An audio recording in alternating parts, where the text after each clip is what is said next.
Salut les belles âmes. Euh, Petite vidéo aujourd'hui sur le contrôle, parce que c'est un gros sujet. Dans le cheminement, le contrôle.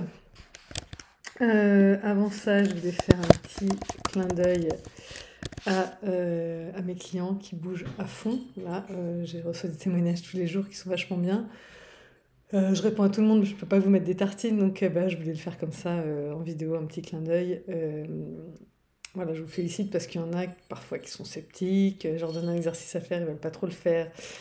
Ou alors ils se disent qu'ils vont avoir du mal à le faire, ou que ça va être difficile ou quoi aux caisses. Et puis finalement, je vois que vous plongez, que vous y allez et qu'il y a vraiment des résultats derrière. Et des grosses prises de conscience aussi qui sont faites, même si parfois ça freine à mort, hein, et je suis obligée de vraiment sortir un pied de biche, deux pieds de biche, trois pieds de biche. Derrière, je vois que c'est fait. Donc franchement, voilà, bravo. Bravo pour le travail que vous faites, c'est super beau. J'ai une petite mention aussi spéciale pour les runners qui ils cheminent différemment, donc peut-être qu'ils consultent plutôt des énergéticiens, des choses comme ça. Moi, j'en ai pas beaucoup en consulte, j'en ai eu quelques-uns, mais pas des masses. Mais en ce moment, voilà, il y a un gros gros job qui est fait aussi de la part des runners. Faut pas l'oublier. Euh, c'est hyper difficile. Je suis en contact plutôt en 5D, hein. Je travaille plutôt en 5D là, sur ces sujets-là. Euh, donc j'ai des infos parce que je télépathise avec des runners et je sais que c'est très compliqué, c'est très difficile de sortir de là où ils étaient, qu'il y a beaucoup de relations abusives, de contrôle, de choses comme ça, de table rase à faire, surtout sur la famille. Il n'y a pas des têtes à couper, mais presque. Ma douce, je vois presque, toi après. Et donc voilà, il est temps aussi oui, je l'ai vu dans les commentaires aussi, enfin je l'ai vu souvent par certaines personnes qui disent bah moi j'ai fait mon job, à mon runner de faire le sien, nanana. Bon moi mon point de vue c'est qu'ils ont besoin de notre soutien aussi, voilà, dans la 5D, dans l'énergétique, dans le chakra du cœur, où vous voulez, avec vos outils à vous. Mais si on est lié, si on est la même âme, de toute façon, c'est pas compliqué. Mon runner souffre, je souffre. Enfin, moi, j'ai déjà partagé là-dessus, hein. Quand mon runner plonge, je plonge. D'accord? Moi, j'ai pas des douleurs physiques, mais je le sens dans le moral. J'ai d'autres personnes avec qui je suis en contact où ça peut se jouer dans des grosses douleurs physiques, des grosses évacuations. Ça peut être très très douloureux, ça peut être très invalidant. Ça peut être des journées entières à rien faire, à être coincé dans son canapé, dans son lit, à faire des évacuations. Je sais que c'est aussi arrivé, ça arrive aux runners parce qu'ils font beaucoup d'évacuations corporelles. Donc non, quand nous, on est en train de cheminer, je l'ai déjà dit, mais je le redis parce que des fois, ça rentre pas. Mais nous, quand on est en train de cheminer en conscience, eux, ça leur arrive d'être alités des jours entiers à faire des évacuations physiques en sachant pas ce qui se passe en fait, hein. Donc est-ce que c'est plus facile? Je pense pas personnellement.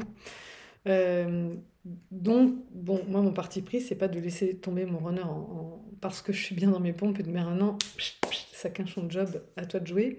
Non, et de toute façon, encore une fois, je ne peux pas parce que je suis rattrapée.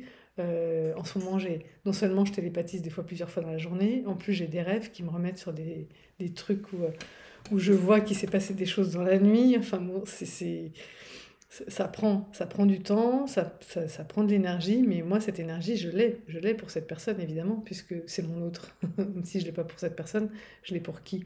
Ça fonctionne pas. Je vais ouvrir la porte, j'arrive.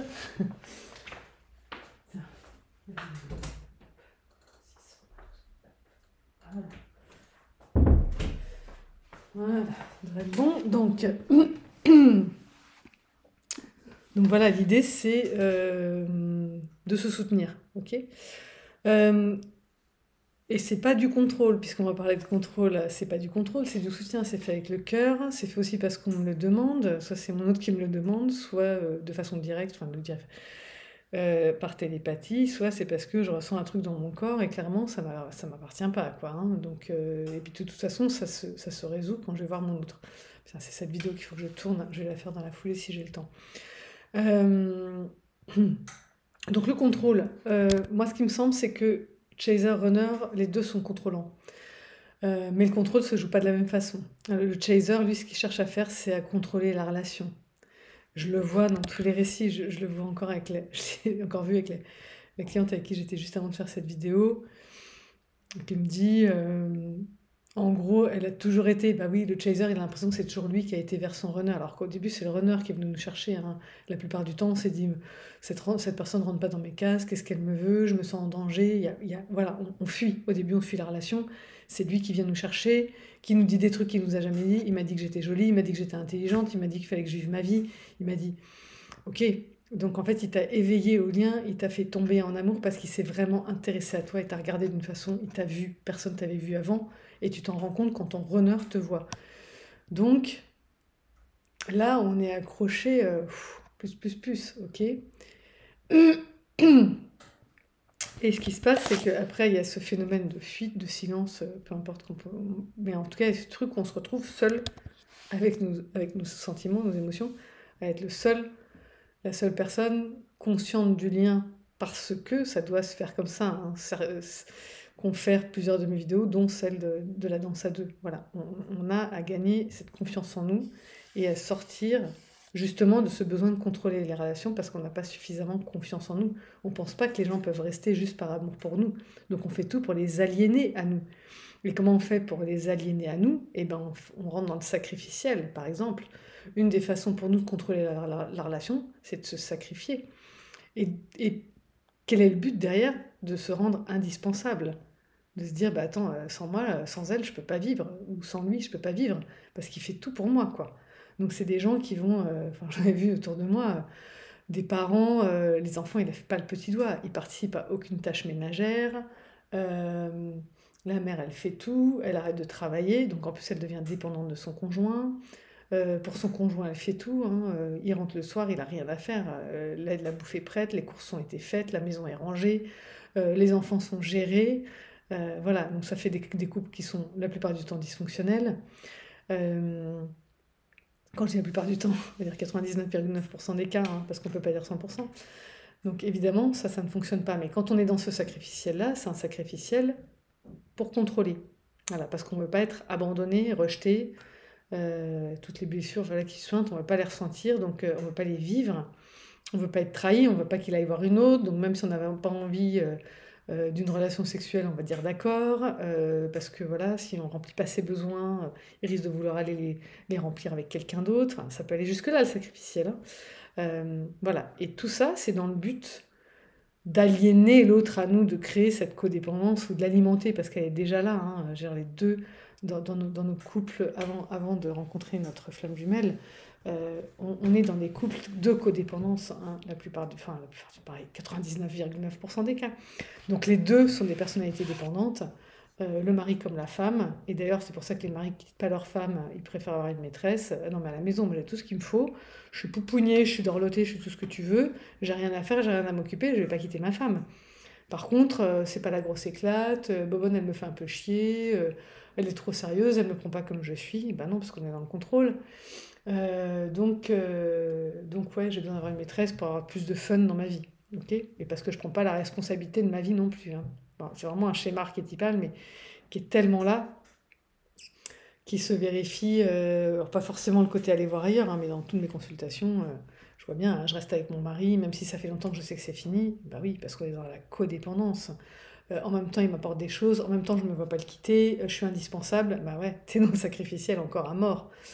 Donc voilà, donc le chaser, lui, ce qu'il fait, c'est qu'il contrôle la relation, d'accord?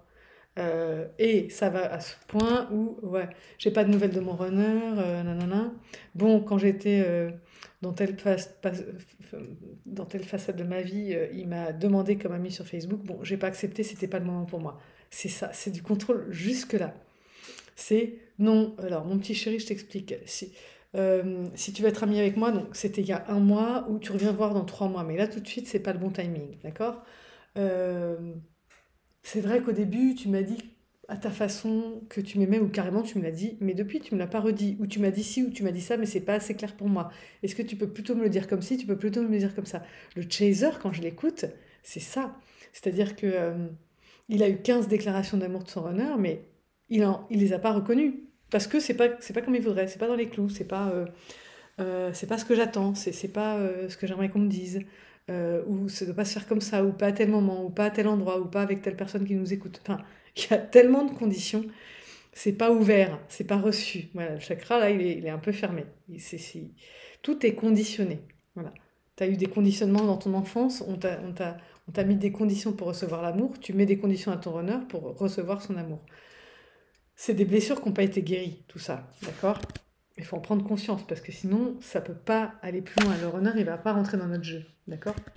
Donc, tant qu'on essaie de le contrôler, on le fait fuir.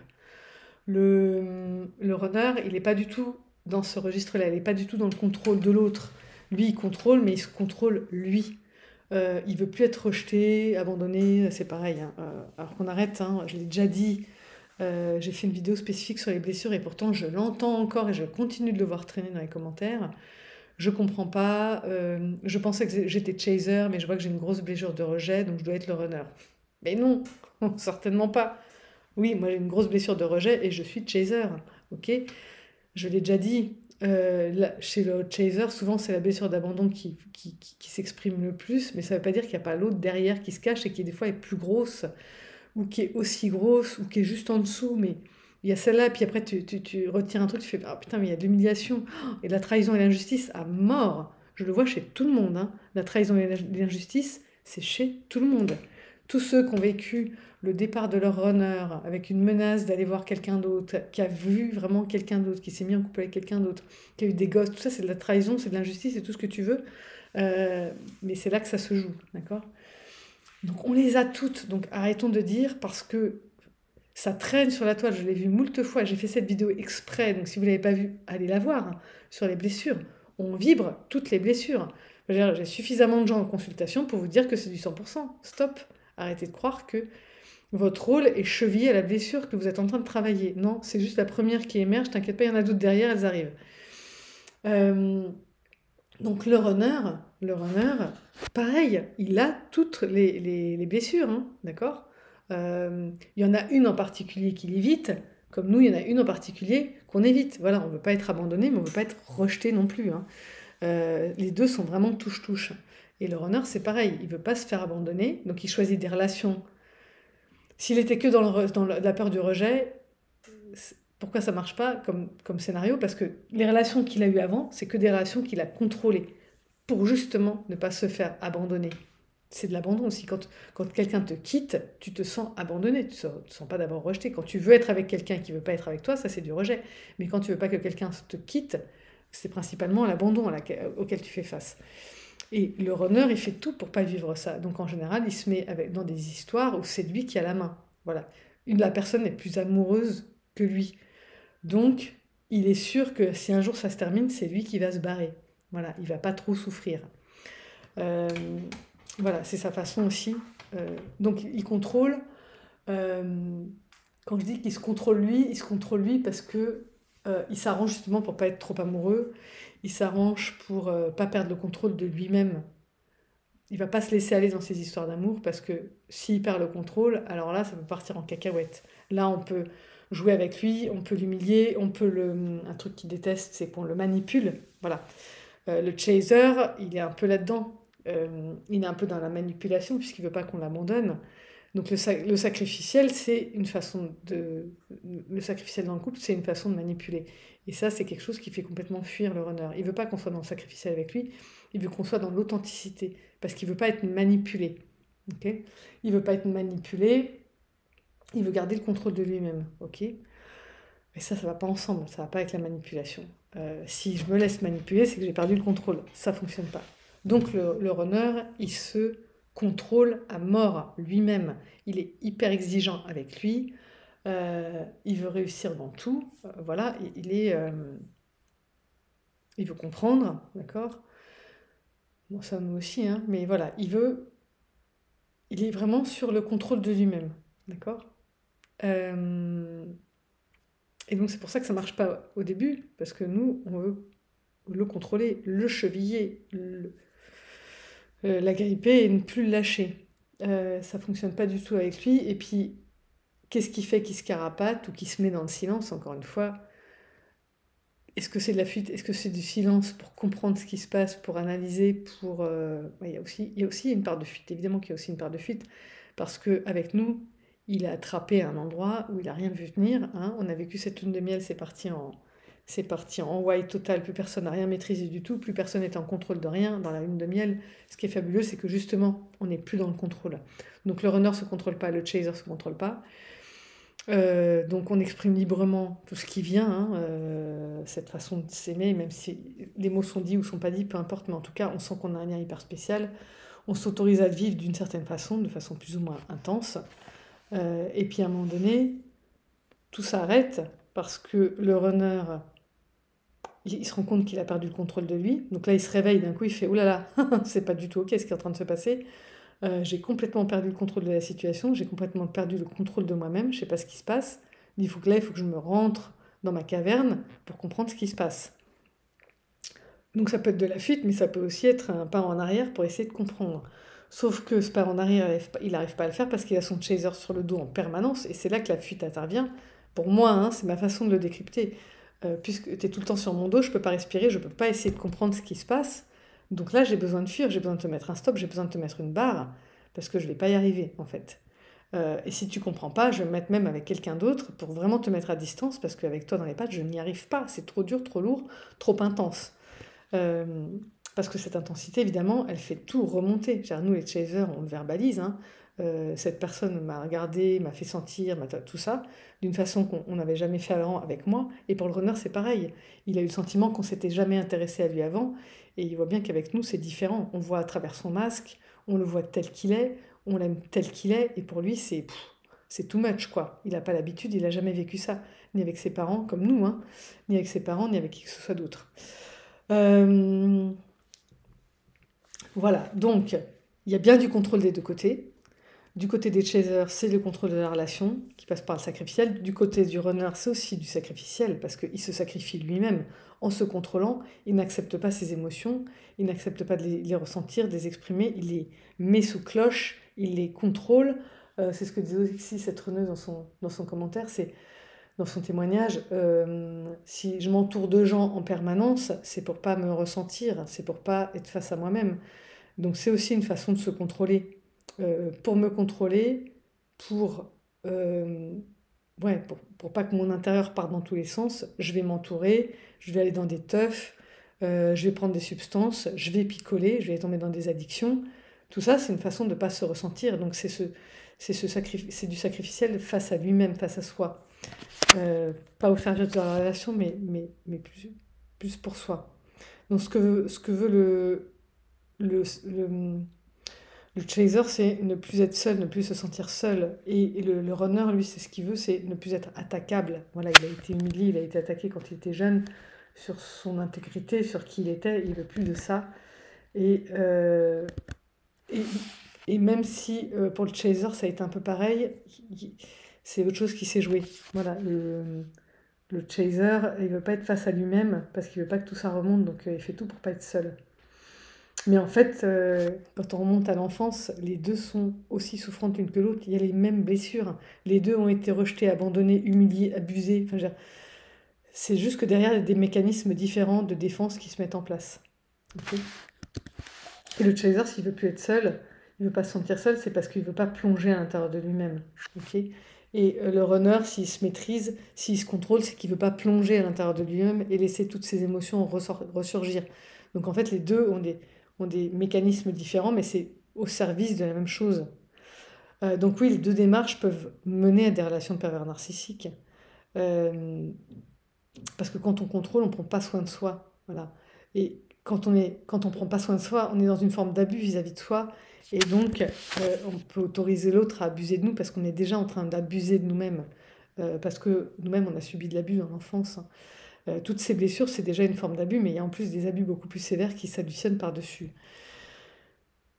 Donc, donc les deux peuvent être prises avec des relations de pervers narcissiques. Il y a quelqu'un qui me posait la question, mais comment ça se fait que, je ne sais plus dans quel sens c'était, mais les deux, voilà.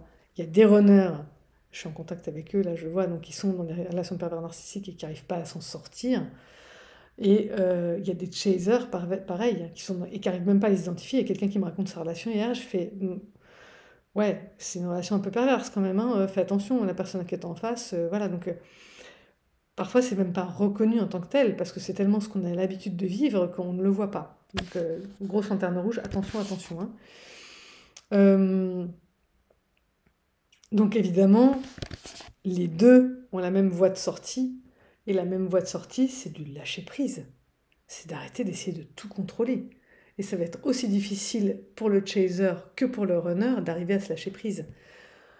Donc le chaser, va falloir qu'il lâche tout ce qu'il avait mis en place pour se sentir en sécurité. Donc quand il lâche prise, il lâche son couple, il lâche l'idée qu'il se faisait d'être du parent parfait qu'il devait être. Enfin, là, il y a tout ça qui doit lâcher. Et c'est pas simple, ok. Et pour le runner, c'est de lâcher prise sur le contrôle de lui-même. Donc d'arrêter d'être aussi la personne, et pour les deux, hein, ça vaut. C'est encore pas la même chose qui nous y emmène, mais les deux ont pris en charge leur famille, les deux se sont mis comme des pièces angulaires, hein, puisque je suis la personne qui tient le plus la route, le runner, il va falloir que j'aide de mes frères et mes sœurs, voilà, il faut que je les aide. Et le chaser, puisque j'ai envie que toute ma famille m'aime, je vais me sacrifier pour toute ma famille. Donc de toute façon, voilà, le sujet familial, par exemple, se détacher de sa famille, dire non euh, à ce sacrifice qu'on a fait pour eux, c'est un gros sujet des deux côtés. Dans la relation de couple, c'est un gros sujet des deux côtés. Voilà, donc il y a vraiment le lâcher prise, c'est vraiment un endroit mais clé pour les deux polarités. Voilà. Il y a vraiment ce moment où je lâche prise et je me recentre sur moi, je me priorise et je deviens la personne la plus importante de ma vie. Voilà. Et les deux ont à passer par là. Et c'est un chemin qui est douloureux. Voilà. Et pour ça, il va falloir sortir du contrôle. Et encore une fois, chaser comme runner, tout le monde y est dans ce contrôle. Okay, il se joue juste pas au même endroit. J'espère que cette vidéo va vous éclaircir un petit peu sur vos mécanismes à vous, sur les mécanismes de votre autre. Je pense que c'est important de comprendre son autre aussi pour avoir de l'empathie plutôt que du jugement. Le jugement, c'est encore des blessures qui vibrent. Donc, tant que vous jugez votre autre, que ce soit chaser ou que ce soit runner, c'est qu'il y a un truc qui vibre et qui n'a pas été résolu. Voilà. Donc, bah écoutez, je vous souhaite un bon cheminement. Si vous avez besoin de moi pour sortir d'un truc qui avance pas, de l'angle mort psychologique, pour avoir des outils pour justement pour sortir de ces postures abusives, sacrificielles, des blessures qui sointent, vous pouvez me contacter à anjumelfj@gmail.com et puis sinon, bah, à bientôt pour la prochaine capsule.